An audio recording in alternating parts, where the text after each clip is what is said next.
What's up, YouTube? This is your boy, Dance the King, and we back yet again with another video. Actually, this is going to be a 4-part series. As you can probably see in the title, this is going to be a breakdown of the book, The 12 Rules for Life, or of Life. I think it's For Life, by Jordan Peterson. It's going to be a 4-part series. I'm going to break down the philosophy of each rule, and I'm going to compare a Bible verse to each rule. I think each rule is practical, and well, to be honest, I didn't even read the book. I just, looked up the rules, and I don't even think you really have to. You should go read the book. I'll have the link below in the description if you want to check it out. But each rule by itself is just profound enough that you could just analyze each rule, and I think you can get a whole lot of value out of that. But yeah, we're going to summarize each rule. Well, today we're going to do the number 1 through 3, excuse me. And yeah, we're going to talk about the philosophy of each one and how the Bible agrees with it, or some Bible verses that agree with the rules, and we can go from there. So yeah, if you're watching this on YouTube, please give me a like and subscribe. Comment below what you think about this. Comment below if you agree or disagree with the Bible verses that I might use, and we'll go from there. So let's get it started. Okay, the first rule that Jordan wrote down was to stand up straight with your shoulders back. Pretty good first rule, but let's just talk about it a little bit. The philosophy behind the first rule is that your body language has a strong influence on your thoughts and your feelings. When you stand up straight with your shoulders back, when you stand up straight with your shoulders back, you are physically expressing confidence and self-assurance. This posture can help you feel more confident and capable, which can in turn improve your performance and help you achieve your goals. Additionally, standing up straight and maintaining good posture can make you appear more confident and capable to others, which can lead to better relationships, more opportunities. In the King James Version of the Bible, which is just my favorite version, but you can look at any version you want. In the King James Version, one verse that supports this idea is found in Proverbs chapter 14, verse 3. And it states that in the mouth of the foolish is a rod of pride, but the lips of the wise shall preserve them. To me, this verse suggests that the way we hold ourselves, including our posture, can be a reflection of our wisdom or our foolishness. So it's important, not just to have physical good posture, but mental posture as well, and spiritual posture. Like, all of that coincides together. So yes, stand up straight with your shoulders back will also make sure you have a straight up mind, and that you are straight up spiritually as well, and not just physically. So it applies to all aspects of this reality. Let me see. I have some more notes here. A proud, arrogant posture is associated with foolishness, while wisdom is associated with humility and the ability to preserve oneself. Another verse that I thought kind of supports this is found in 1 Peter chapter 5, verse 5 through 6, where it says this: "Likewise, ye younger, submit yourselves to the elder. Yet all of you be subject to one another, and be clothed with humility. For God resisteth the proud, but he gives grace to the humble." So to me, this verse encourages humility and submission as a way to receive grace from God. And, like I was saying earlier, you got to come with the correct posture to receive grace to God. You can't just, in my opinion, just show up in any type of way. I mean, I know he does say come as you are, but I think once we're mature enough, if you believe God is who he is, he's sovereign, almighty, all-loving, all-powerful, all-knowing God, then we should approach him with some respect, in that he is who he is, We have to approach him with the right posture, with the right mindset, because he says, if you lack wisdom, ask. It didn't say, oh, Lord, please, if you can spare. No, no, no. It said straight up, ask and you shall receive. So there's no extra step to me in regards to that. When we want something, he said ask for it. Not saying that we'll get it when we want it or if we'll get it at all, but he says to boldly approach him and ask. So approach God with the bold posture, not in any prideful or disrespectful way, but with a confident, bold posture that God wants the best for you, and he's going to look out for you in the way that he sees fit, which is the best way that he sees. So I believe that both of those verses, let me go back, 1 Peter chapter 5, verse 5 through 6, and Proverbs 14, verse 3, both support Jordan's first rule of standing up with your shoulders back. The physical aspect of that, the metaphysical, if you will, the mental and spiritual, all of that. And both of these verses encourage the importance of maintaining good posture as a sign of humility and wisdom, which aligns with the philosophy behind Rule 1, in my opinion. But let me know what you think about that. Comment below, and we're going to move on to the next rule. Okay, rule number 2. Rule number 2 is treat yourself like you would someone you are responsible for helping. Let me just read through the notes on that, and we can talk about it a little more. So the philosophy behind Rule 2, which encourages people to treat themselves with the same care and compassion that they will extend to someone they are responsible for helping, is rooted in the idea of self-care and self-compassion. This means taking care of one's physical and emotional needs, setting boundaries to protect oneself, and being kind and understanding with oneself when mistakes are made or challenges are faced. It's showing self-compassion, okay? In the Bible, there's one verse that stands out, in my opinion, on this idea, found in 1 Corinthians chapter 6, verses 19 through 20. And it states this: what?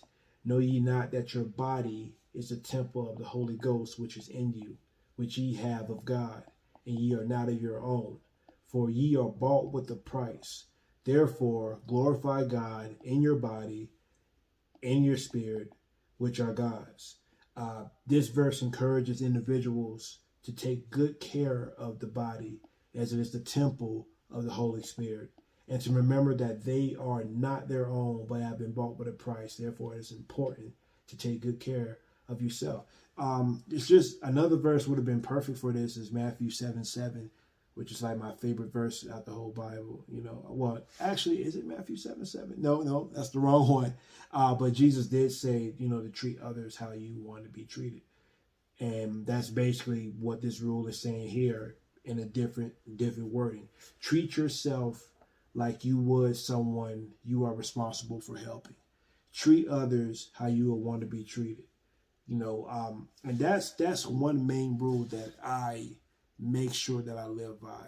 I want respect, so I give respect. I want people to give to me if I need something. So if I'm asked, I will give to someone if they need something.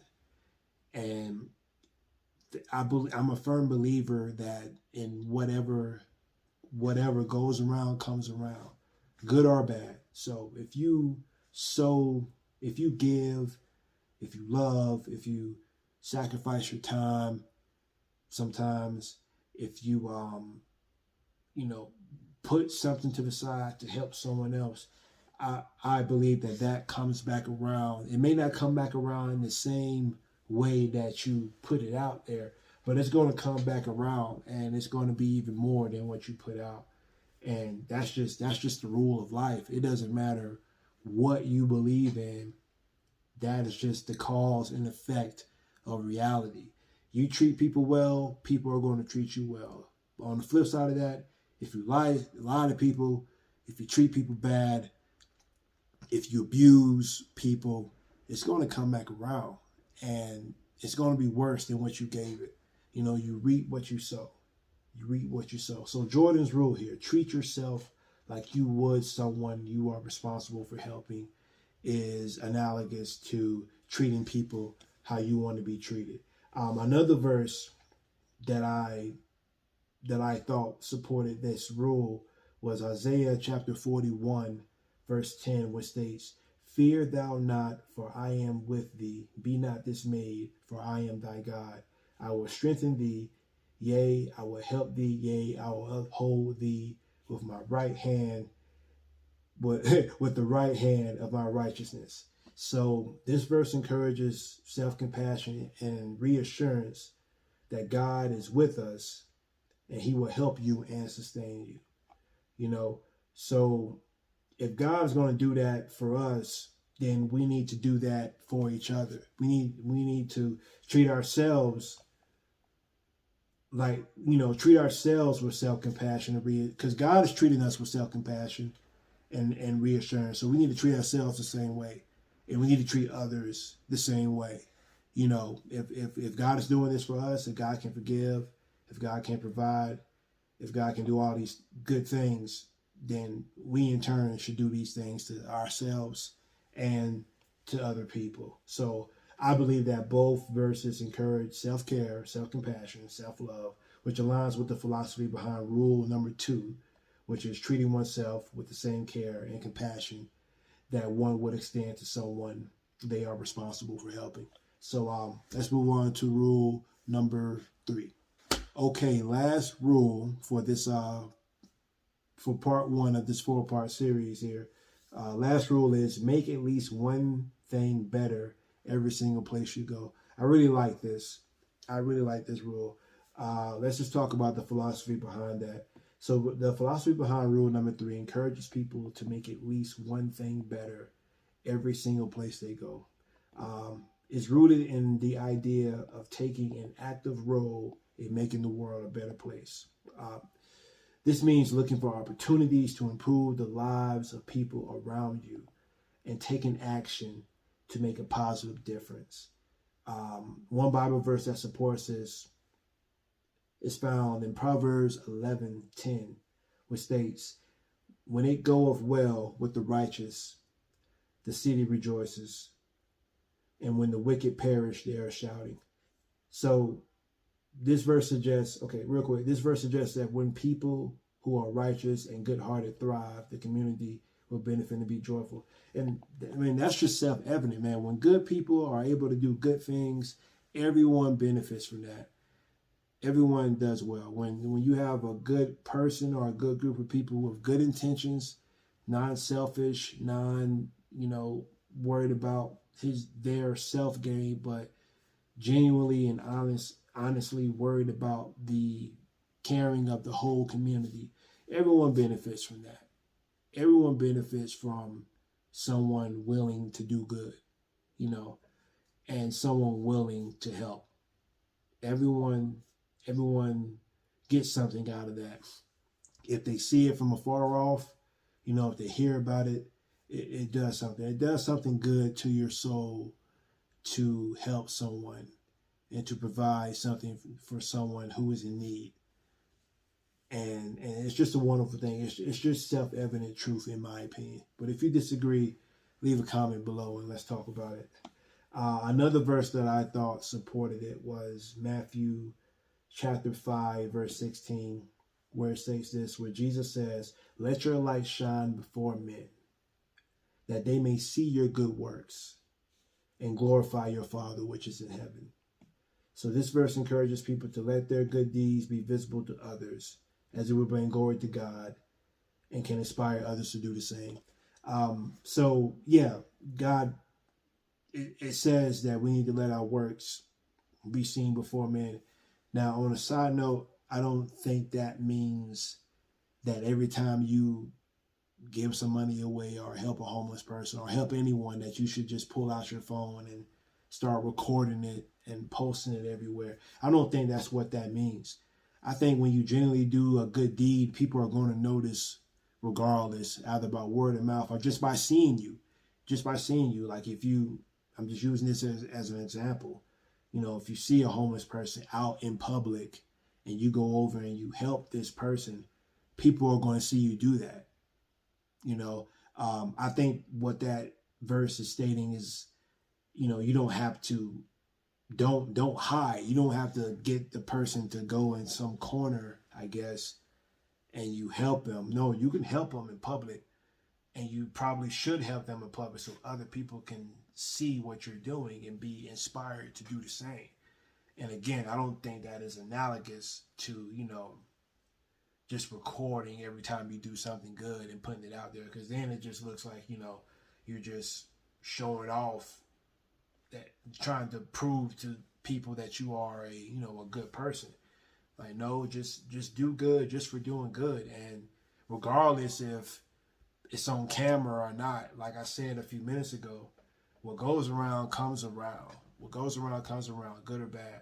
So if no one even sees what you're doing, God sees, and he's going to make sure that what you did comes back around to you.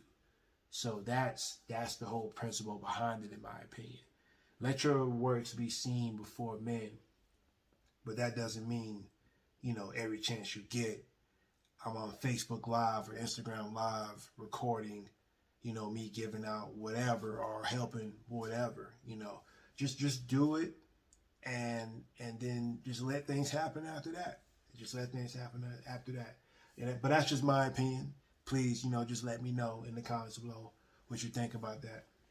And yeah, that is the end of part 1 of the 12 Rules of Life by Jordan Peterson. That was rules 1, 2, and 3. In a couple of days, I'll put out 4, 5, and 6 and give Bible verses to those. I want to know what your thoughts on this video. Did you enjoy it? Did you learn anything? Did you agree or disagree with the Bible verses that I chose?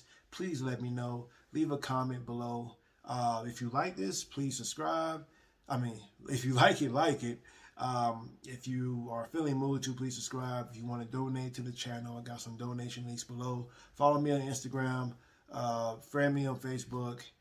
And that's it. God bless you guys. We'll see you on the next video. I'll holler at you. Peace.